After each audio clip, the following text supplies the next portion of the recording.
No, the old one was a playable game too. I played that in 15? 15, when it was still Jaeger. Yeah. Yeah. Of course. They then had another developer after that, and this is its third developer now, so that is pretty cursed. That is very cursed. That being said, do you guys think it looks cool? Like, Gerard, what do you think? You know, one of my favorite things about the first Dead Island was that first trailer. It just was so emotionally gripping and pulling you in. It was so iconic, right? And then we got the game, the gameplay. Just kind of, how do I describe it? It was almost like 10-year-olds were screaming in my ear as I was fighting zombies. It just felt very blown out, and the gameplay wasn't as smooth as I wanted it to be. And I didn't really care about the characters. It just kind of turned into like a serious 4-player Left 4 Dead, but Left 4 Dead's already kind of that same play.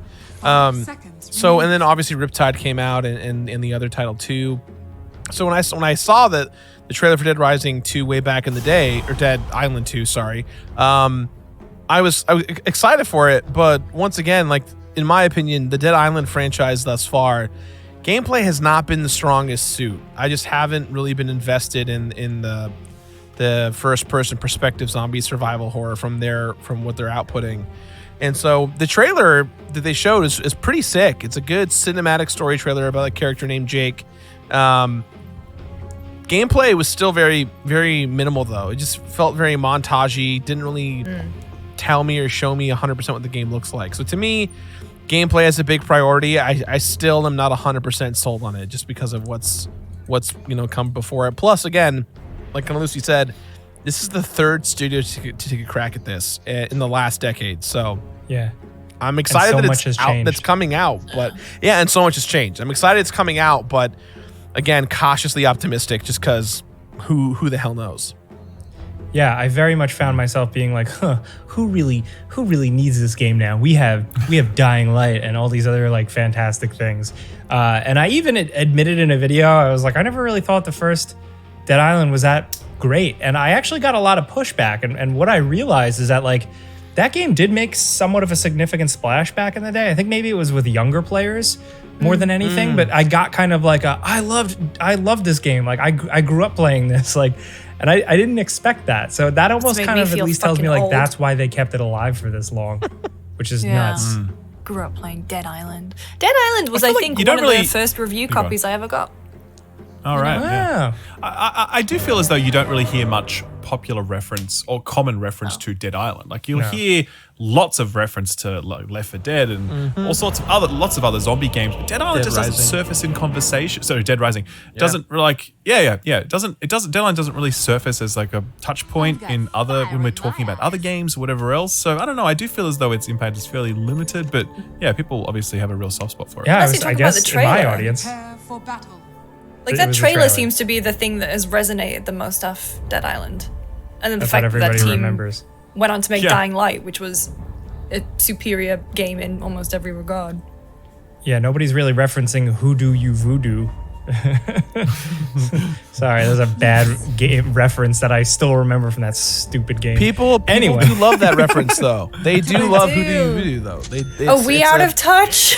No, the children who are wrong. We did it, guys. Of course. I think we're boomers now. We did it. That's it. Right. Just welcome to the Boomer Cast. The other big highlight for Gamescom opening night live, and then I'll open the floor to you guys. Stuff that interested you was Lies of P.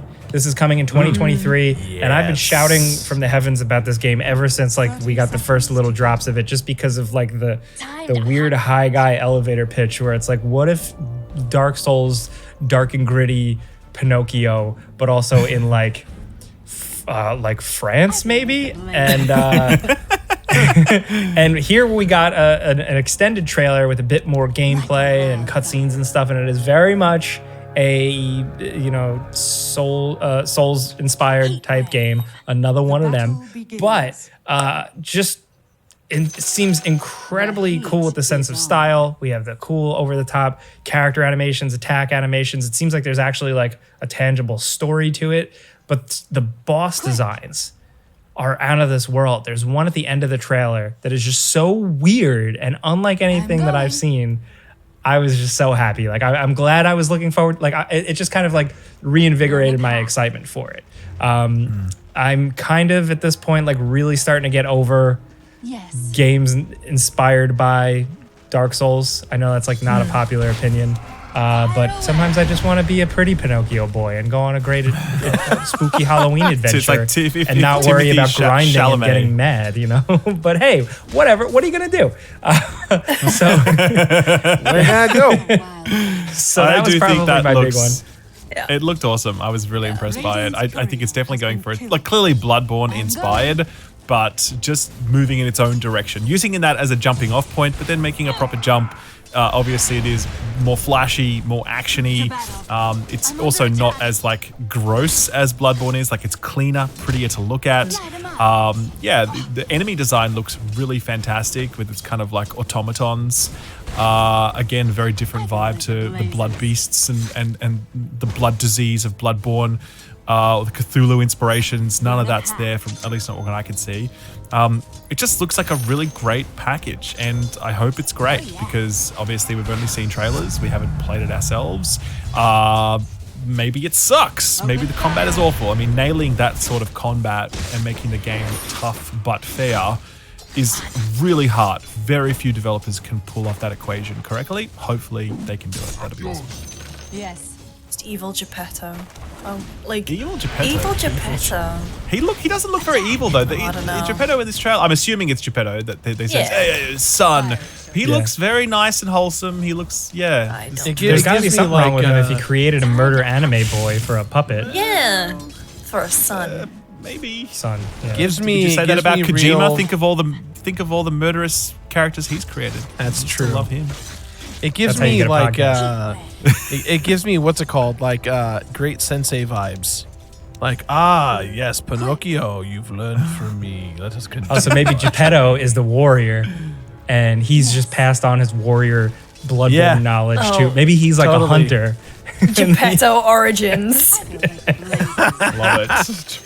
That's the prequel. That's the one that follows. That's the sequel to Lies of P, Geppetto Origins. Lies of what else are you guys into? It's Rise of Geppetto. Yeah. Yes.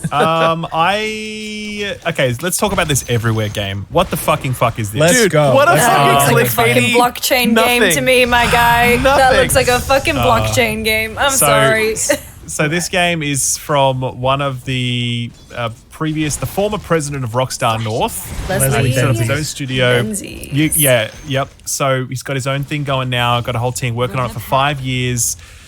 The trailer basically looked like essentially Fortnite, as in like, hey, we've got colorful environments and you can race cars, but also shoot people and shoot whatever. Yeah. And then it hard cuts to this other thing, which almost makes it seem like kind of some Ready Player One thing where you've got this metaverse play environment and then you've got these people on the other side, the real people who are going through the shit, you know? But my back is up on this immediately because I'm like, no, this looks like bullshit, metaverse, blockchain, NFT garbage, everything. Even the fucking, that icon, I swear to God, that looks like a token icon. Like you would see that somewhere on some token exchange on a shitcoin. and you all of that shit, you know? So I don't want to jump to conclusions and say this sucks, but like my like spider sense is tingling. I'm like, I think this might suck, but I hope I'm wrong. I'm looking at their website. How do they have almost 300 employees already? Oh, because of his name and his pedgree. He definitely was able to shop that around. I invented Grand Theft Auto. Give me money. Sure. I mean, Patrick Soderlund and his like studio Embracer, what they call Embark Studios, the same deal. He was like the number 2 man at EA, and let's like give me buckets of money. Sure, here you go, boom. So it's definitely a thing. The thing that kind of on the website. The thing that kind of got me thinking the same thing, Ralph, was after the trailer, Jeff just went, "Oh, that was really bold, you guys. Could you tell us anything about this game?" Like, immediately, like Jeff was like, "Cool trailer, boys. Yeah. What the hell did we just watch?" Yeah. I'm really not. I would be stunned if this is not some kind of blockchain NFT thing. If it's not, so though, right for it. if it's not, because they've been working on it for a long time, I am really curious about this weird dual art style thing, because we had gotten like murmurs of that a couple weeks back, and it was kind of like, what? Like, what is that? And then like, it was really jarring to see the first part of the trailer and be like, this looks like Fortnite and Rocket League. Like, what is going on here? And then it cut to like a Black Ops 1 campaign montage. I was like, what is going on here? So at the very least, I appreciate the developer on stage who did admit that they want to have their cake and eat it, where it's like they are going for some sort of like new wave, like, games as a service, endlessly play. Oh, we made it for the community type thing. But then they also want to make a single player narrative, real ass video game. I just don't know how that works. So like I've been on their website while you've been talking. I've been on the website, I've been on LinkedIn. What is everywhere? Everywhere seamlessly blends gameplay, adventure, creativity, and discovery in an all-new, multi-world gaming experience that redefines how players connect with one another and with the digital world around them. First of all, needs a couple commas. All of that sounds awful to me. But I still don't know what it is. Is it? Sorry, go ahead, Ralph. Oh yeah, you go, Joe. You go, John. I was gonna say, is it trying to be like Media Molecule was with Dreams? With Dreams? Is it like Roblox or Minecraft, where it's like that would be my guess, because basically Roblox is something that is so unbelievably successful. It is ridiculously successful. It is a $60 or $70 billion company. It is the largest video games company in the United States. Okay, so but we as core gamers don't know anything about that. It's completely blind from obscured to us because it's just for kids, right? So if there was some company that came up to an investor and said, "Hey, listen, we want to make Roblox, but we want to position it for adults.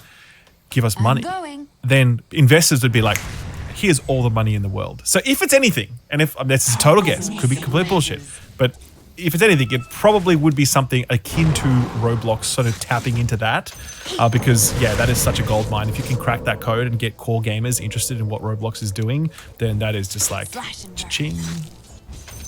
Yeah. That's my guess. Totally. That's my guess. We'll have to see where that one goes. What did you guys think about the controller, the new PlayStation controller?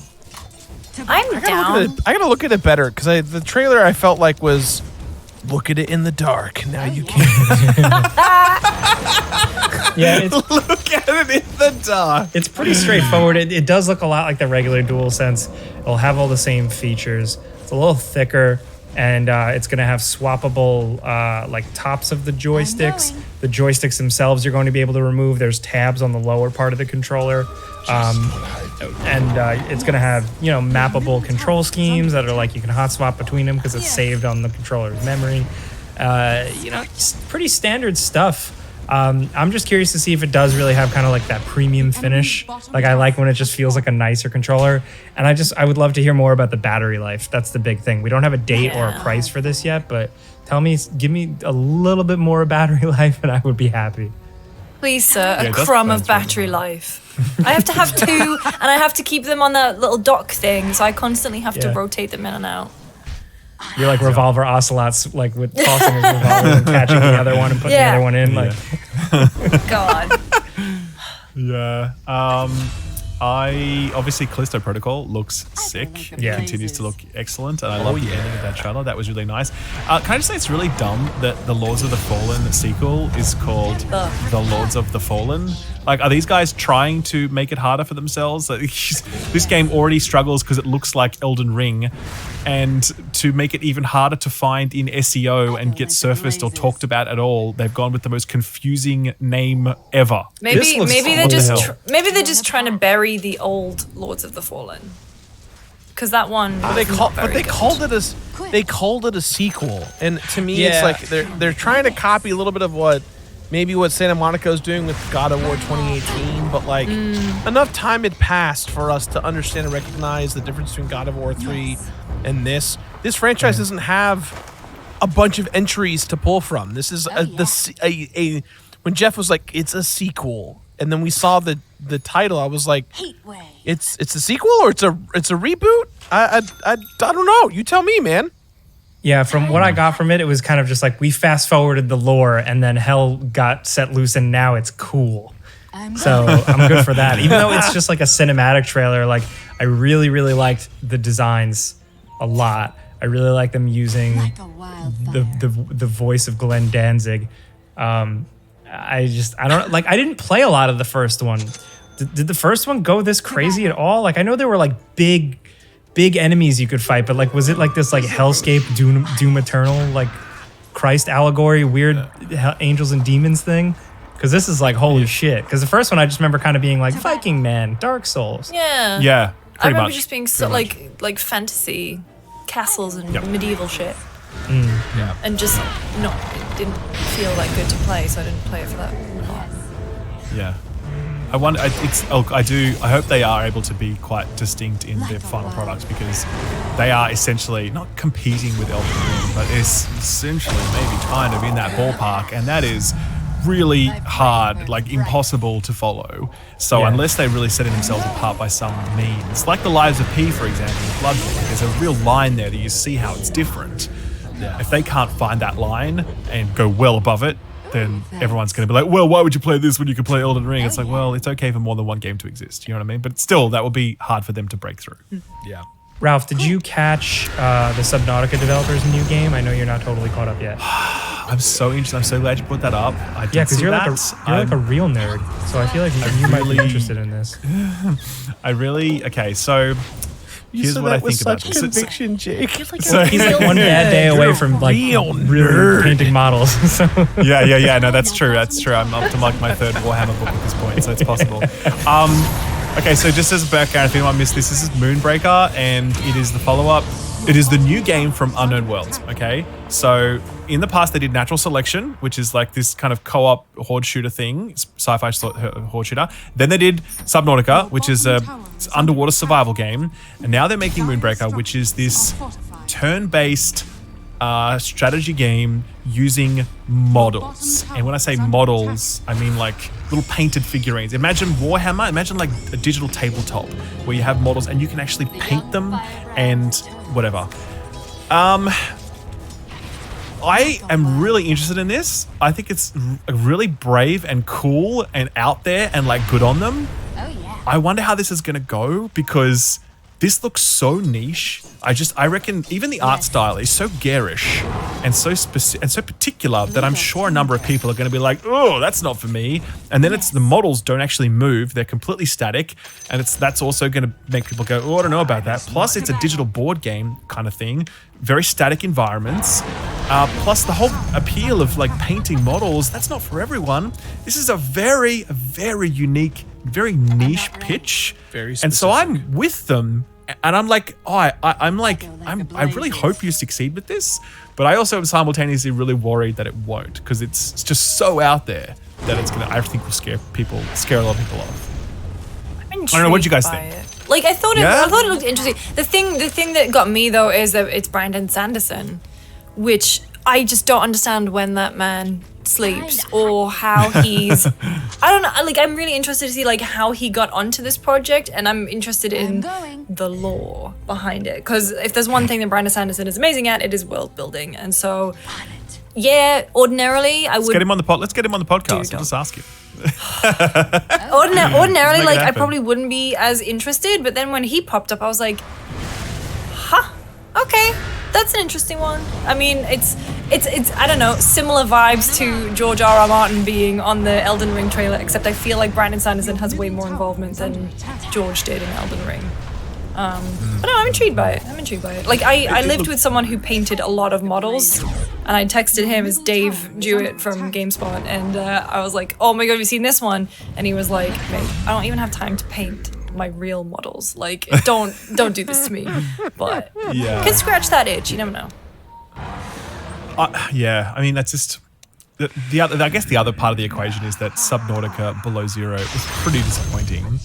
They're really the potential for a Subnautica 2 is massive, because even to this day, I can't think of a survival game that has done what Subnautica has done. It's still fertile, untapped territory.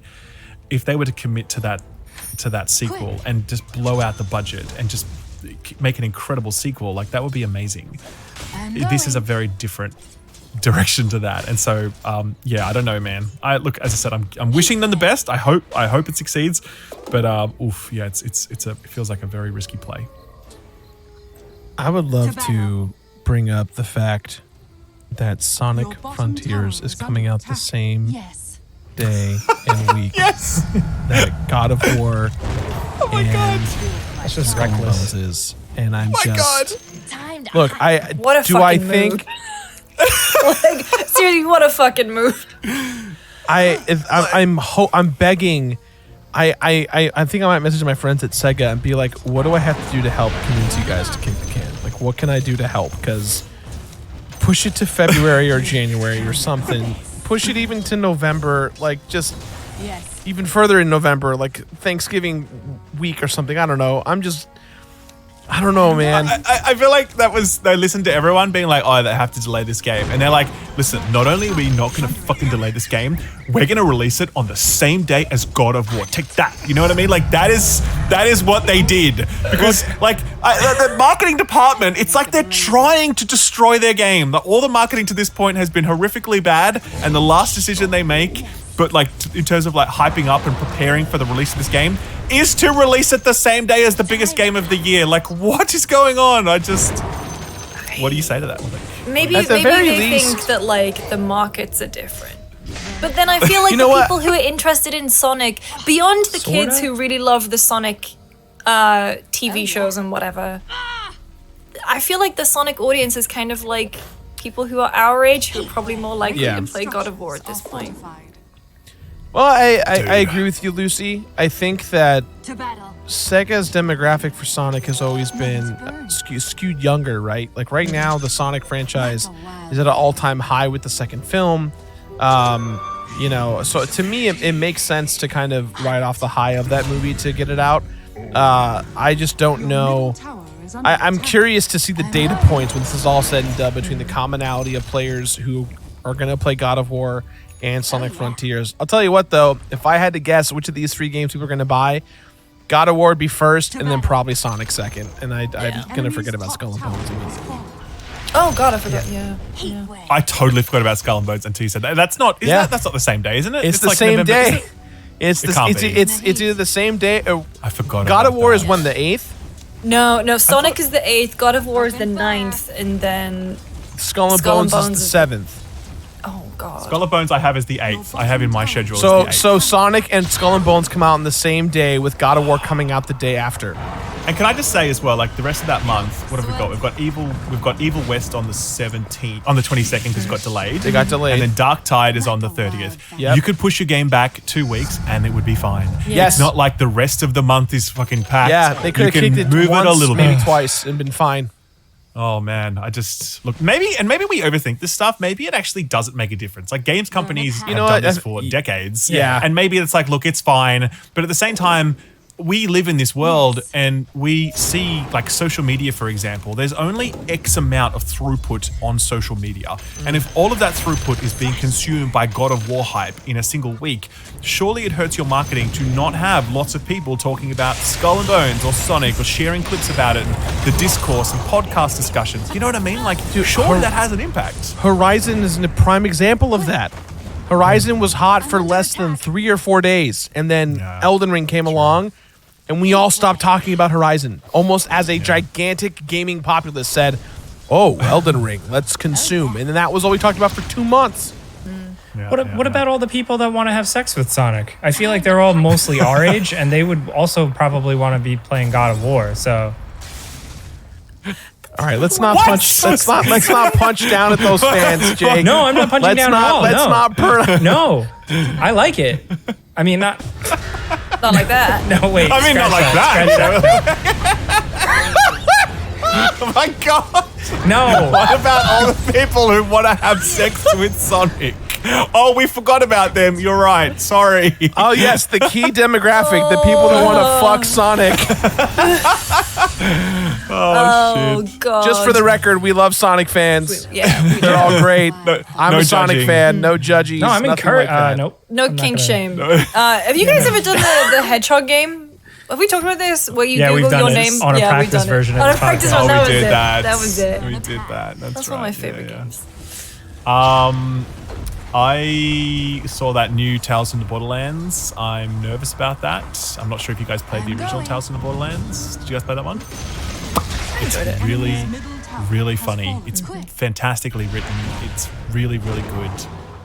This one, I don't know, that wasn't quite giving me the same vibe. Well, now it's in-house at Gearbox, right? Yeah, and they say they've got some of the same writing talent over. Cool, I hope so. But I don't know, just that trailer, I was like, I don't know about this one, but I'm hopeful. So, yeah. Dude, if we're talking about like telltale-ass games, the fucking Expanse game looked incredible. Hell yes. Oh and it's my Cara G, my favorite of all the cast. Cheekbones. She's the best. She's so good. I love Thomas so much. She's very good. Yeah, that's my highlight. That's I'm very pumped touched. for Killer Clowns from Outer Space. That had no Yeah. right. Can you tell me? I don't know. I didn't even know this existed. Can you give me the TLDR on this? I have no idea. Killer Clowns from Outer Space. This is an old film. It's cheesy but incredibly like realistic in its execution. The clowns like abduct people and put them in like blood-based sacks and hang them up all over the city. It's like one of those 80s films that makes you uncomfortable because the clowns are too real. Like, they're not realistic, but they're alien-ish type clowns that like actually hurt people. They're very predatory in putting them in these like blood sacks, and they drink people. And so it's very uncomfortable and very scary. And if you're a young adult, let alone a kid, this was one of those films that scared the crap out of you. So the fact that we have a game, I don't think there ever was a game before that. We have a game that's like incredibly on model, being directed by one of the guys over at a Friday the 13th. Is pretty rad. That's cool. Okay, Yeah, I've never cool. seen Killer Clowns, so I don't really have Yeah, much of a thing to draw from. But the trailer was fun. Yeah. For sure. I was very keen on Homeworld 3. I don't know why. I just love cold, emotionally distant sci-fi, and nothing is colder or more emotionally distant than Homeworld. Yeah. It's basically big slabs of metal just pointed towards each other in space, silently floating around except for the sound of laser fire. And I love it. I actually really liked Homeworld back in the day. Did you guys ever play it? No, I never played it. Yeah, really fantastic titles. And so Homeworld 3, that gets really great. I was super pumped on that. And Atlas Fallen, the ones, did you guys play The Surge? Yeah, I love Played The Surge. No, I didn't. This is that team going in a whole different direction. It's sandy times now. There was a lot of sand in this. Like there was that Dune game. There was Atlas. That looked I interesting. was about to say Atlas The Shrugged. survival Not open world MMO game. Yeah, unfortunately, like when I saw that like killed, I was like, oh, another one, because like the hype cinematic was like really, really cool. The only thing though is that I think Funcom is behind it, and Funcom did do Conan Exiles, which I don't know. It had some interesting things to it. I had to play a lot for game ranks. I don't know. Like at least they've made survival open world things before. Yeah. Your top tower has fallen. Is it okay if I just keep wishlisting stuff? Because I saw so much of this that I really liked. I know it's like we don't have time to cover everything, but there's one thing I did specifically want to ask you, and if this goes off on a little bit of a tangent, I'm sorry, listeners, but they drop. I know you had a bunch of big. I say you people. I know you had a bunch of Destiny news this week also, and during this opening night live thing, we got a Destiny 2 Nightfall promo trailer ad type thing. And I didn't even know it was Destiny until like the end of the trailer. I was like, what? So what is going on? This is. Can I just say as well that I had actually not watched the because they did a showcase before Gamescom. They did like a dedicated showcase talking about the latest season of Destiny, the upcoming expansion, some other stuff. I have not watched that. So the only thing I have seen for the next chapter of Destiny is that Gamescom trailer, and I was just like, oh my fucking god, this is incredible. As someone whose like favorite genre of music is synthwave, and as someone who's obsessed with like Blood Dragon, you know, like just give me all of the neon 80s vibes, and you cram that into Destiny, and you add a new subclass, which is this it's called Strand. It's Destiny Strand is now a game. Strand type game, okay? That's right. Thank you. And it has like a grapple hook. Now they've got grapple hook. Oh my god, I haven't even seen the class in action yet, but I know they have grapples. I'm just ridiculously excited for that, and I mean I'm always ringing Destiny's bell, but I really do believe it's one of the best games on the market. I've believed that for a long time, and the vision for what that next chapter is artistically, it could not possibly be more tailor-made for me. Like it's like they just made it for me. So I love it. I'm excited. Plus the other thing they announced, which is very critical, is that they will no longer vault previous expansions. Oh, that's huge. It's massive because this really fucking sucked. And at first, I was like, when it happened, I was like, oh, I don't know about this. I'm very skeptical. But Bungie was saying we need more agility, and I was like, all right, well, let's see how that goes. But over time, I was like, no, this is not okay. I understand from the perspective of people's purchases. Like, they've paid for that content and they deserve to keep it. I get that, I do.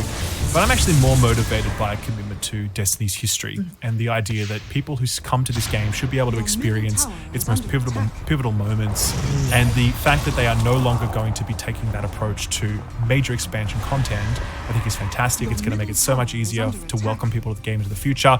Seasonal content will still get vaulted, which I don't love that, but hey, look, it's a fair compromise. I understand. Keeping the entire game alive and contemporary, yeah, okay, that's a whole other conversation. But really pleased about that. And so, yeah, just super excited for Destiny. As I said, I think it's just in such a great place for those that are currently playing it. Again, I do not recommend Destiny to anyone that is not currently playing it. And one thing they also have announced is that they're going to be refreshing the new player experience. So hopefully that changes, and I can start recommending Destiny to people, because right now it's just for those addicts like myself. It's not for everybody else. So yeah, it's my little spiel. Sorry for just the Destiny dump. That's what happens. I'm so happy for you, Ralph. When I saw that trailer, I was like, somewhere Ralph is celebrating, and I'm happy for him. As soon as I get off this, I'm going to watch the showcase. I'm so excited about it. Lucy, do you have one more big standout from ONL opening that live? ONL doesn't sound great. ONL. No, it doesn't. I really like that trailer for Where Winds Meet. That looks really cool. Where Winds Meet? Yeah. It was the Chinese looked a little bit like an Assassin's Creed Ghost of Tsushima thing. I kind of worried a little bit. Yeah, Sekiro in a way, but I kind of worried when the trailer launched because it looked like one of those adverts that you get on TikTok for those episodic games, because you couldn't really see anything. Yeah, and then it started seeing some of the game in action, and it kind of has this, I don't know, it's a third-person action game, a little bit of supernatural elements, a little bit of folklore and stuff thrown in there. It looked really cool, and I don't know that much about Chinese mythology or even kind of that kind of world at all. The only thing I've ever seen is I watched a TV show called Empresses in the Palace, which is this big budget show from years ago. It's all about courtesans and stuff. It was really cool, but that's pretty much my only real exposure to it, and so I'm stoked for this one. It looks really cool. Yeah, it seems like it has story and emotion to it, and drama. I was I oh, want cool, some a melodrama. cinematic thing. I want some drama.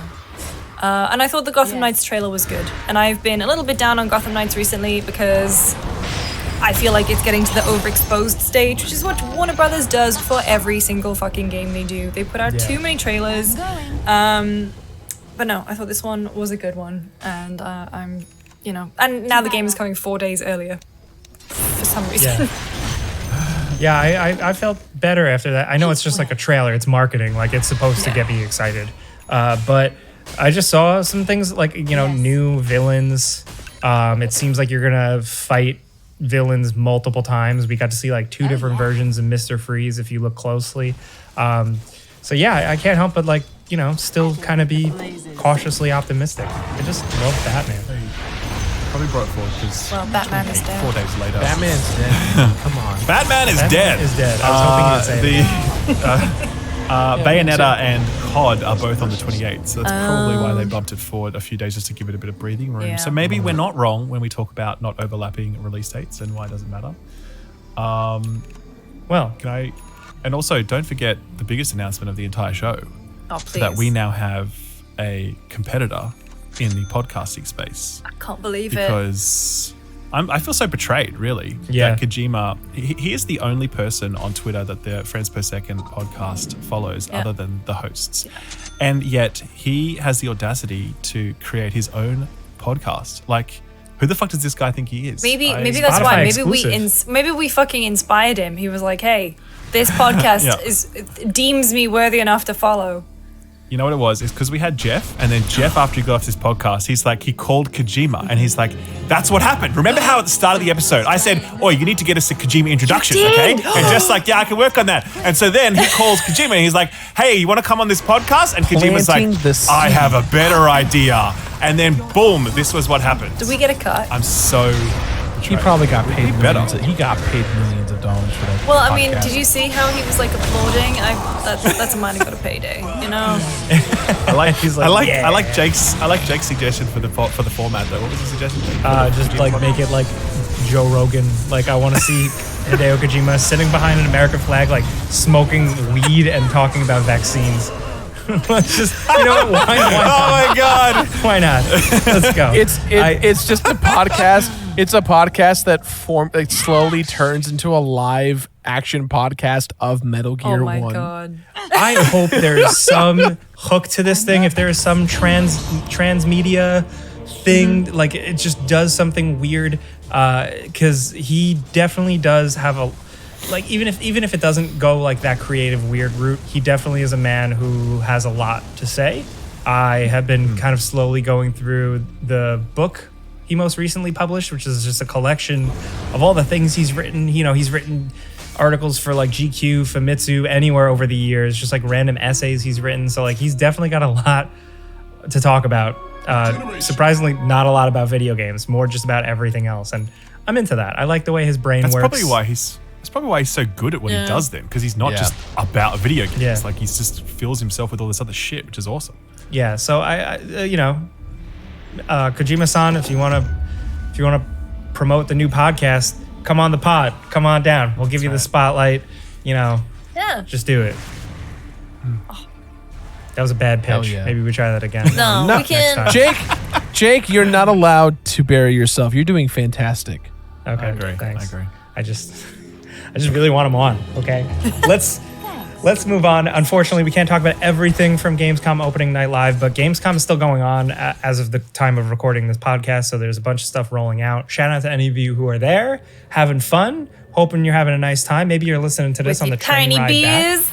back. Tiny Not beers. jealous? Oh, dude. There's are a they place. There's a magical place called the Haxon House. It's on the river. And you go there. You wait like 3 hours to get your food. It's pork knuckle. It's amazing. But when you're there, you get like a little, they call it a meter. And it's like a wooden plank with little grooves in. And they give you like basically big, thin glasses of little Kolsch beers. And you get fucked on those while you wait 3 hours for your dinner. But it's great. And I miss it. That sounds like a blast. That's a ringing endorsement for Gamescom if I've ever heard. Maybe I'll go next time. So it's 400,000 people. You don't need to go. There's too many. I think I'm good for now. At least I'm good. But let's start talking to our friend Lawrence Yang from Valve. We got a really good interview with him, like I said. So let's roll to that.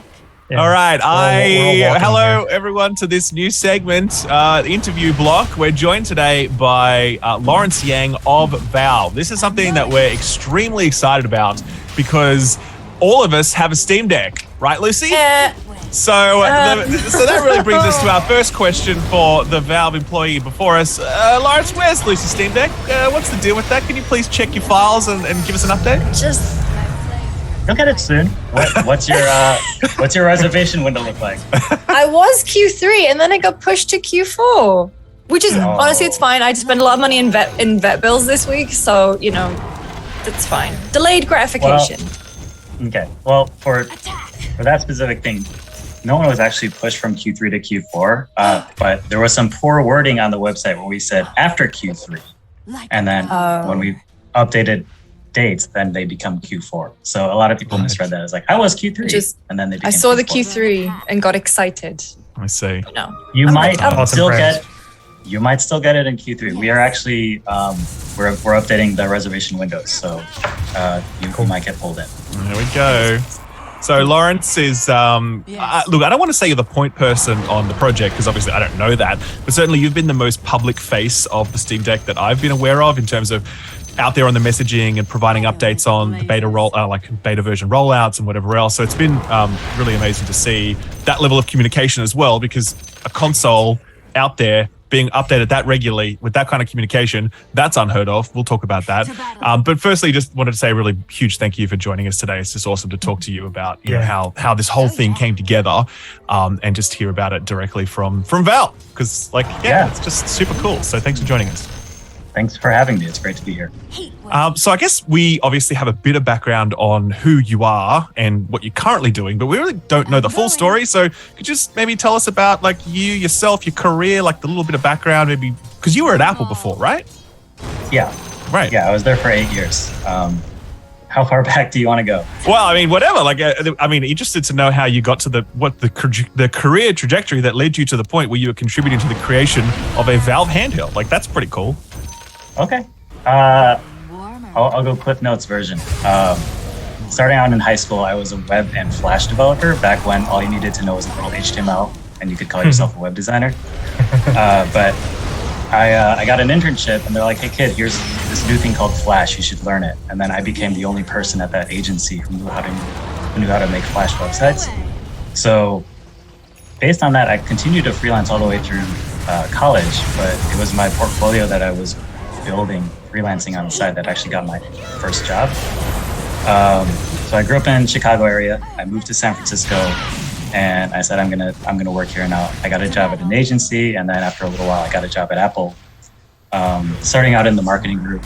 And after a few years, I joined the human interface team, which is on the product side, and that was really cool. So I was there for a few years, and that team is responsible for design and user interface for basically all of Apple's products, especially the software side. So I got to work on and design features and systems, UI for iPhone, iPad, watch, AirPods, etc., which was very cool. And after that, I was there for 8 years total. And around that time, that's when I left to go to Valve. That was It was an interesting decision because I was really happy and fulfilled at Apple, but at the same time, Valve presented this really cool opportunity to do something new. They were starting VR at the time, and it was kind of cool to be able to, get on the ground floor before anything's really determined or solidified yet, and figure out, hey, what's this new interaction modality going to look like for the future? So I joined Valve, worked on VR stuff, and then worked on some game stuff. I shipped the Valve Index, working on the Knuckles, the controller project, and then onto the Steam Deck team. So that's crazy. It was cool. A lot of people thought it was crazy to leave Apple, and I mean, it was a little nuts. It was a really big bet on myself to do that. That's so weird. I mean, who are those people that would think that? Because I mean, if you spoke to any gamer and be like, I'm going to join Valve and help them make a VR headset, like, that's fucking awesome. Like, who are the people that were telling you, I don't know, man, that doesn't sound like such a good idea?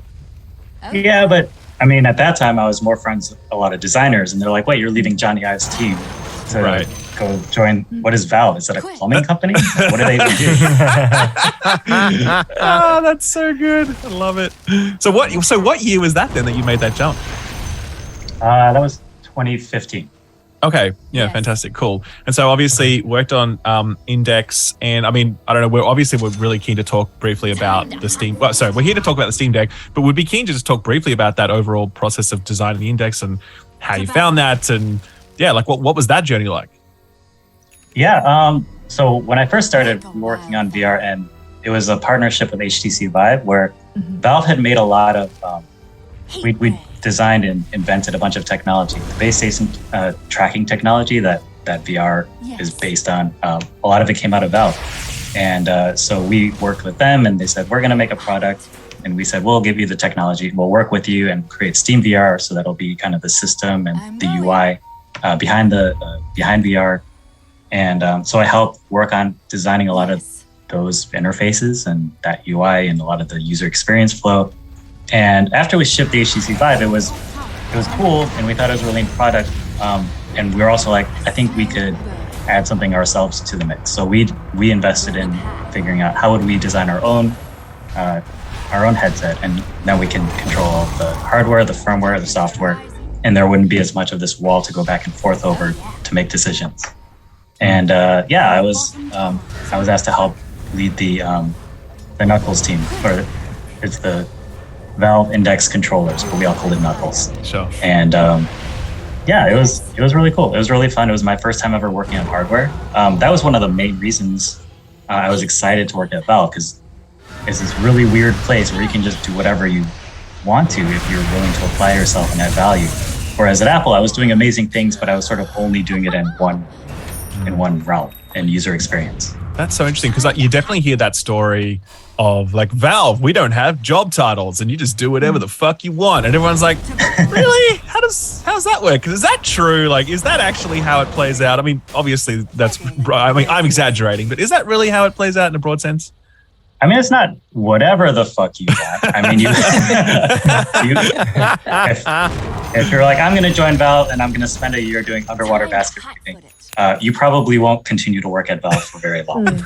So it's sort of like, we trust our colleagues to, figure out how they can best add value and make customers happy, whether that's working on software or design or features or leading teams or building tools, whatever your bailiwick is, or even if you have an interest. So we have a lot of people who started out as like, I'm a concept artist, or I'm a 3D modeler, and then they're like, I'm interested in learning to code. So they learn to code, and yeah, they're not great at the beginning, but they ramp up, and then we have a bunch of game programmers who used to be something completely different when they joined Valve. Oh, wow. And it's cool because Valve is a place where you can do that. Is it ever frustrating though? Because obviously on the one side that's fantastic freedom and it lets you explore things, but is it ever like, I kind of wish this person would stick with that project that they started and they've changed their mind now, and it's like, any of those frustrations bubble up?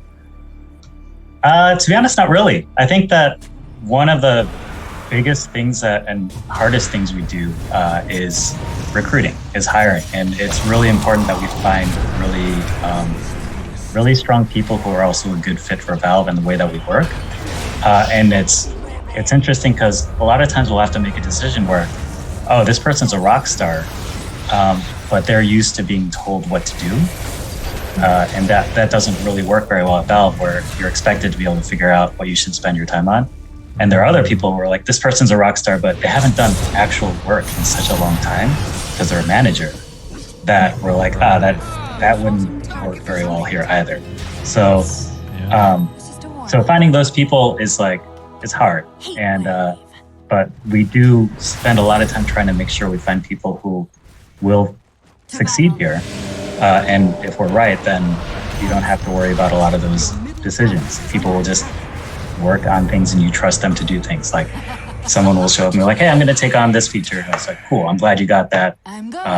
Let's talk about when we want to integrate it, or if now I know that person's working on it. So if someone else is doing something similar, I can be like, oh, talk to that guy. He's doing that thing. And it just works out. That's so interesting. Wow. It's a very weird place that somehow works. Yeah. Not to get too far in the weeds, Lawrence, but I had a question in terms of the hiring process. Do you guys have, like, is it like a personality quiz? Is it like I mean, not that I need to know the answers to it, but like, how is that process? Because that sounds so difficult to kind of find and weed through that kind of process. Do you guys have like a streamlined way of figuring out who the rock stars are and if they're a good fit? I mean, it's always an iterative process. Like everything is always changing and we're always trying to be better at it. But there's, it's an interview loop where we work with different people from the team. Like we don't have, we don't have recruiters. Like we don't have someone whose job title is recruiter. We have people who will either go through the resume queue because people submit resumes and we're like, here's someone interesting, we'll talk to them. And then if after a phone screen, it seems like it would be not a waste of their time or our time to continue talking to them, we'll bring them in for a loop. A lot of that has been virtual lately, but we're doing more of it in person when we can. And then are you back in office? Yeah. Like a wildfire. Half of us are out, half of us are in, and then every time there's like an exposure, then more people are out. And we've gotten pretty used to working from home. It led to a lot of challenges when making product, especially hardware, but we've managed. If Gaben can work from New Zealand, then you guys can work from down the street. Like that's a fair, right? This is true. All right, I reckon we could probably talk about what it's like to work at Valve and what it's like to hang out with Gabe for hours. But I think we should probably talk about the Steam Deck a little bit, which would be cool. So tell us about the moment when you got involved. Well, I'm not sure where to start this because I'm interested to know when was like the first moment when the Steam Deck appeared in someone's mind, and whose mind was that? And then at what point were you connected with that so that you started working on this project? How did that all begin? Yeah, probably a decade ago. And I wasn't at Valve at that time, but the team working on the Steam controller, when they were iterating and prototyping and thinking about the Steam controller, there was actually a version of the prototype for a while that had a screen in the center, and they're like, this would be really cool if you could just play the games with a controller and just have a handheld thing. And everyone's like, yeah, that's cool. That's impossible right now. We can't do it. There's so much like just systems and infrastructure and technology and everything that would just make it very, very hard to do. So it was sort of shelved as an idea. And then a lot of stuff happened. I think that I do want to call out that Pierre-Loup Graffet is, I would say, one of the chief people who has really pushed on and made Steam Deck possible. Unfortunately, he can't join today, but he was on it from the beginning, working on SteamOS and Proton and a lot of the systems that make Steam Deck possible. And he's actually on a business trip now, like related to Steam Deck. So it's too bad he can't make it, but he was there from the beginning. And I guess I would say 3 or 4 years ago, the idea of Steam Deck came back up again because something changed. Technology changed, and suddenly it became possible that something like this would be viable. And really, I think it was centered around the APU. We worked with AMD to design a semi-custom APU that was powerful enough to run a lot of the Steam games that we'd want this thing to play, but not draw enough power that the battery life would be abysmal. So once we had this chip, we could build a system around it, and then that's how everything started. So they worked on prototypes and hardware and a lot of things. I joined about 2 years into it, I guess 2 years ago, after my second child was born. I came back and I was like, hey, where do folks need help? They're like, oh, we're getting to a point where we should start thinking about what the interface of Steam Deck should be. You can come join the team and work on that. So that's when I linked up. And then working on the interface and the system kind of led to doing more wrangling things and helping out with dev kits and talking to press and marketing and communications and just general, like helping people make decisions and just that kind of stuff. We don't have bosses or managers at Valve, but there are people who tend to be like centers of information and make sure other people have the information they need and then can help make decisions like that. So that's sort of what I've been doing at Steam Deck. Yeah, right. And also fallen on the sort of doing social media stuff. You've been crushing it though, so don't worry. It's So just coming back to what you said, so you're saying that AMD had developed an APU in collaboration with Valve, or did they do this independently, and then you just happened to be like, oh hey, that's a cool thing, let's make a console out of that? Like, how did that exactly go? So the way I understand it, and Pierre-Loup would have the specific details of it, is that it's an APU that AMD has, and we worked with them to make it semi-custom so that we could target it specifically with Steam Deck. Right. So it's tuned for a TDP of, I think, 15, and that's sort of what we're aiming Steam Deck at, which means we can squeeze basically every bit of power out of it per watt. And that's kind of crucial for a device like this. Like doing something off the shelf, there would be, you'd be leaving a lot of potential performance on the table. Sure. Okay, right, yeah, because I was just, so obviously it was in someone's mind that there should be a Steam Deck, and it's been bouncing around for quite a while, and like with the controller and whatever else, technology held you back until AMD were like, hey, actually we can make this happen, and you're like, yeah, let's do that. Were any at the same time, it's a really big risk to launch into that handheld market because there were lots of cautionary tales in the past with even most recently Sony when their plays. Was there ever that kind of hesitancy at that phase of the project to be like, I don't know about this sounds like maybe it could go belly up? What was that like? I mean, well, we spent a lot of time during product definition and prototyping before we do the green light and like actually turn on the lines at the factory to get things to like make things.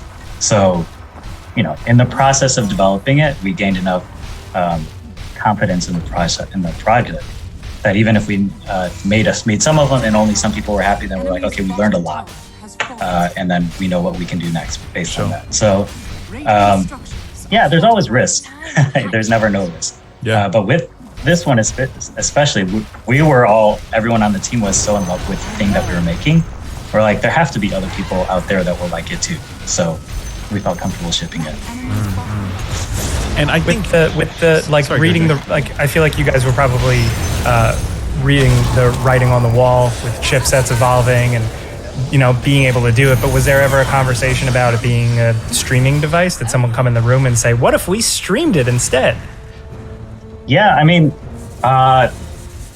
there's something really interesting about that because the limitations of the device would be much lower. Like we could create a cheaper device if it was targeted specifically for streaming.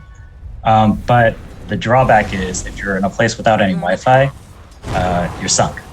So we did always have it as part of the product definition that it would have local storage and you would be able to do offline play. What's cool about the Steam Deck is if you do have Wi-Fi, you can also use it as a streaming device, either using Steam Remote Play, or you can use, xCloud or Stadia. Any number of streaming services work. Like we don't block anything out. It's basically it's a PC, as we've said many times. The versatility of the thing is really like why I think a lot of us here have kind of fell in love with it.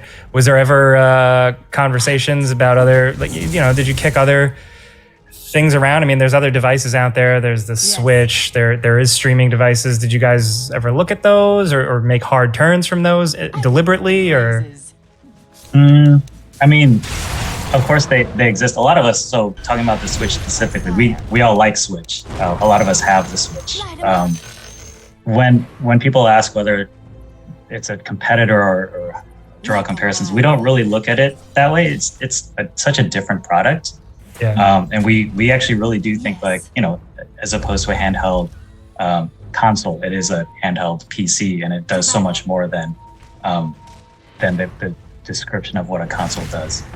So I don't know, that's sort of how we've been talking about that. Yeah. Well, I guess that drilling into that, like I think perhaps the defining characteristic of the Steam Deck is that it is an unwalled garden, which is the first time that has ever happened in the history of consoles, as far as I'm at scale, at least. I'm sure they're like independent little consoles, whatever, that let you do things, whatever. But at scale, from a major manufacturer, a console that lets you install whatever the hell you want on it, no restrictions, complete access to back end, whatever else. Were there ever discussions about locking it down and having it the other way and making a more traditional device that was, closer to a Nintendo Switch or a PlayStation in your hands? No. No. It never crossed my mind. No. It's, I mean, we are where we are today because, PC is an open ecosystem. Yes. Like there are no walled gardens, or we don't believe there should be any.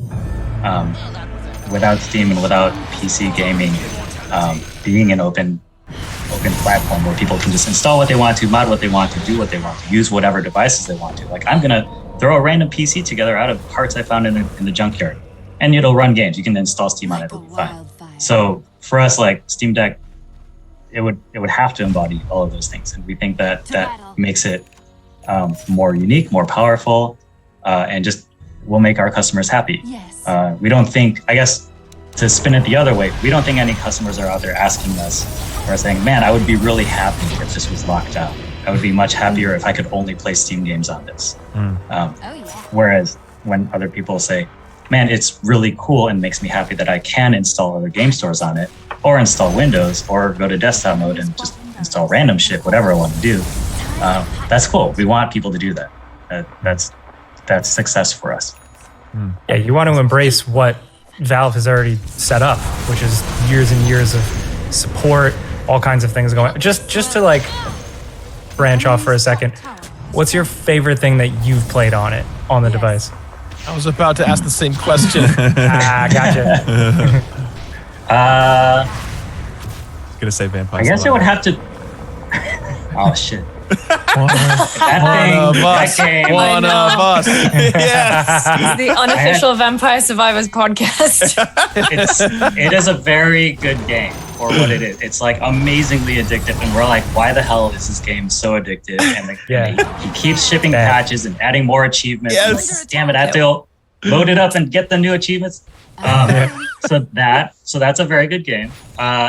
So Hades is a game where it's like a perfect example of a game where I was like, this game is awesome. And I played it for a while on PC and it bounced off because I'm not a controller player before Steam Deck. So I was like playing it with keyboard of all things. And I was like, this is fun, but I don't want to sit at my computer and fix it. Once I started working on Steam Deck, I loaded it up and I was like, and then I beat it. I actually played the whole game through and then played it after I beat it, all the extra shit after that. And I was like, wow, this is actually so fun as a handheld game.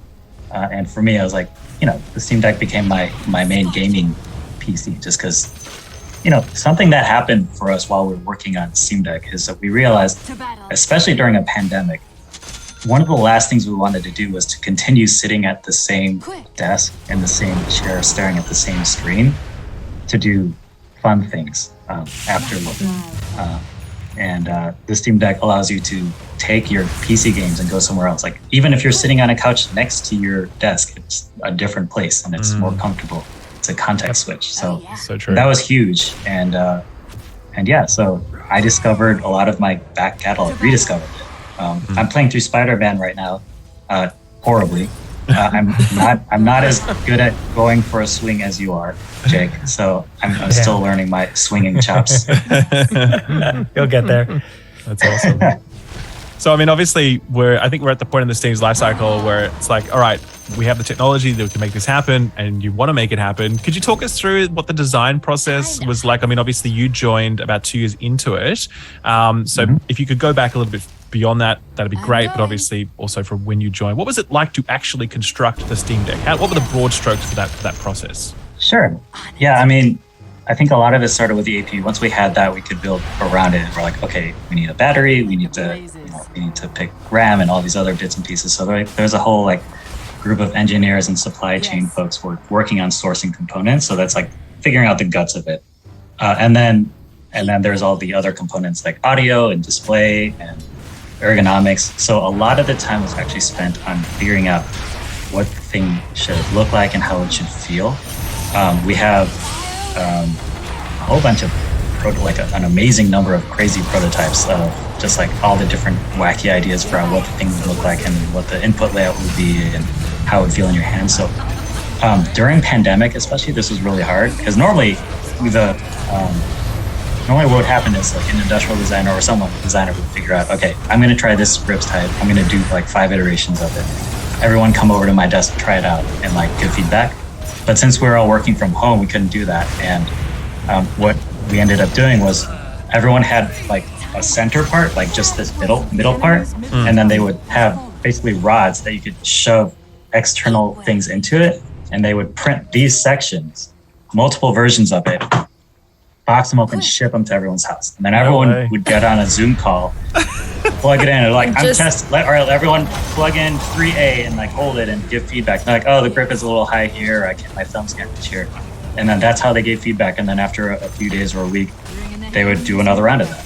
Okay, based on the feedback, here's a new set. And that's how the team got around a lot of the COVID stuff.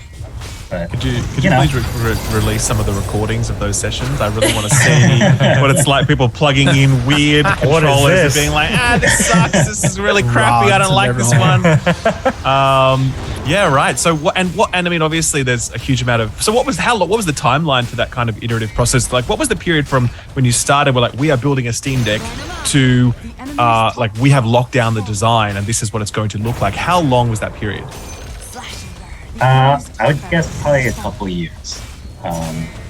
And from my understanding, I would know exactly. Sure. But yeah, by the time I joined the project had been going on for a couple of years, and they were already on one of the first semi producing enough quantity where we could have enough prototypes to hand out to more people on the team. Right. So at that point, it was pretty long. There were still some changes, but mostly it was minor things. Sure. But yeah, I mean, just to talk a little bit more about process, a lot of time was spent on figuring out how big the screen should be. We had a version of it with a bigger screen, but that made the device even more big, and also it would drain the battery way faster. And then a lot of time was spent figuring out these inputs. We figured out, I think, relatively early on that we wanted all of these inputs. Your standard trigger bumper, thumbstick, we knew we wanted trackpads, but we spent a lot of time figuring out what they should look like and where they should be, like square, circle, rectangle, and then the back buttons, of course. So a lot of iteration on that and looking at ergonomic studies of how big people's hands are and all that kind of stuff. What's cool is, having worked on the index controllers with VR, those controllers are strapped to your hand, so there are a lot less. It's way less forgiving. Whereas on this, if you have a smaller hand, like you can choke up on it and still use it. So, that was nice. Like we're not tied to your hand literally being tied to the controller. It made it a lot harder to make those things. For sure. Yeah, I mean, personally, I think the ergonomics of it are my favorite thing because I have like fairly big hands, and the Switch, when I hold the Switch, I'm just like, oh, this is painful. It's so awful. Like I can't do it. And I have to buy those special grips for the Switch that are like different. Those Hori grips. Have you guys seen those ones? No. Yeah. Oh my God, they're so good. If you haven't got on them, they're the best thing ever. But the Steam Deck, the huge size of it is awesome for me. Has that been a point of contention for anyone? Like, has the feedback come back? Because it's a really big unit. Has anyone ever said, this is probably a bit too big. We probably could have shrunk this down some, like that size equation? How'd that go? Yeah. It is as big as we could. It was, okay, it's as small as we could get it and still have it be as comfortable and powerful as we wanted it to be. So we could have made it smaller. We could have made it a flat slab. Because, there's space in here to, take stuff out. But then it's not as comfortable to hold. Like if I have to hold a flat rectangle for a long time, it's not going to be a good time. So we didn't want to compromise comfort or performance. So, everything's a trade-off. That meant that it was a little bigger. If you use those Hori side grips on the Nintendo Switch, it's pretty close to the size of the Steam Deck. Though. Yeah, it is for sure. Yeah, absolutely. So yeah. Were there any key roadblocks that you and your team overcame during that design phase that you're really stuck on, and that eventually there was some kind of breakthrough? They're like, oh, finally we fixed that problem. That was a pain in the ass. A lot.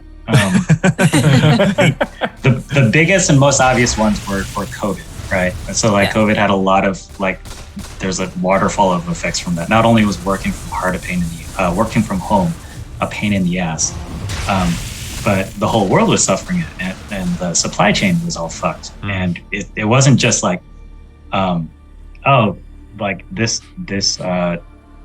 this factory can't make this part anymore. It's like the railway or the train or the plane that would get that part to this other place can't get it there in time. It's like random shit would happen, and it's like, when you're making product, if you're missing a single part, it doesn't work. So our supply teams was amazing, and they worked so hard to get multiple sources for parts so that when inevitably things happen and we had to find it or switch to a different source, we were for the most part ready. And I think that the fact we were able to ship when we did is kind of a testament to all of their hard work. So that was the biggest roadblock, and it's less of a customer facing one, other than we do wish we could have gotten them out faster than we did. But I think we're finally hitting our stride, and things are easing up from a supply chain standpoint. And we're going to be updating reservation windows very soon. In the next day or two, there will be a lot more people in Q3. So Lucy, you'll probably get yours. That's cool. You'll probably get yours. Well, wait, when did you reserve yours? To be fair, I was late. I didn't reserve it until June. So that's on me. There's your problem. Yeah. You may still get it. All right, we'll see. We publish it the weekend, so I'll update. Okay, you'll find out tomorrow. Lawrence, I'm curious in terms of. Sorry, Ralph, go ahead. No. I think Gerard was actually going to speak. I was just going to say, I reserved mine on launch day announcement, and I just got mine 3 weeks ago. Yeah. It really is the luck of the draw. Well, I mean, it's kind of like our ramp looks like this, and then also this is what the reservation spike looks like. It's like this big, and then it kind of does this as it's going back up. So a lot of people, there's this really big hump to get over in the very beginning, and then now we're just blasting through the rest of the reservations. So yeah. Here, 1 sec. This is really bothering me. Sure. Okay. All right. Much better. Nice. Okay. But Jake, do you have a question? Yeah, so I'm curious, Roadblocks and just overall, design philosophy and stuff, specifically with the user interface and you having an artistic background. You're dealing with so much information and on screen and that's accessible, and you're also dealing with hardcore customers and more accessible customers. So it's like you can't just make 4 games on a screen and their tiles and that's it. There's so much more going on. So what were the big challenges with wrangling all that? With wrangling, just making the interface for Steam Deck, or yeah, and just managing all that info and at a glance and making it look nice. Well, what's good is so just talking about the interface specifically, we started with Steam, which is very, very full featured, and a lot of the designers, like myself included, were really excited to take this as an opportunity to simplify and make it a really good user experience and simple to use. So kind of going back to what we talked about, it's really open and you can do whatever you want on Steam Deck. Usually that's a double-edged sword, because like when something is really powerful and versatile and open, a lot of times that comes with a lot of complexity, and people are like, I don't know. Like PCs are cool, but I don't want to build my own. I don't know what kind of RAM to get. I don't know what kind of CPU to get. Like, it's annoying. So what we wanted to do with Steam Deck was really strike a balance between saying, okay, it is powerful, it is versatile. You can go to the command line and do crazy shit if you want to, but your first time experience and the default experience is really as polished as we can make it, as simple as we can make it, so that if you are coming to Steam Deck from a console, which we hope people are doing, it isn't a scary thing. So a lot of that was trying to pare things back, just trying to make it really simple and really clear. Like, what are the most important things to people? How do we make it accessible? How do we, as players of games ourselves, we know what we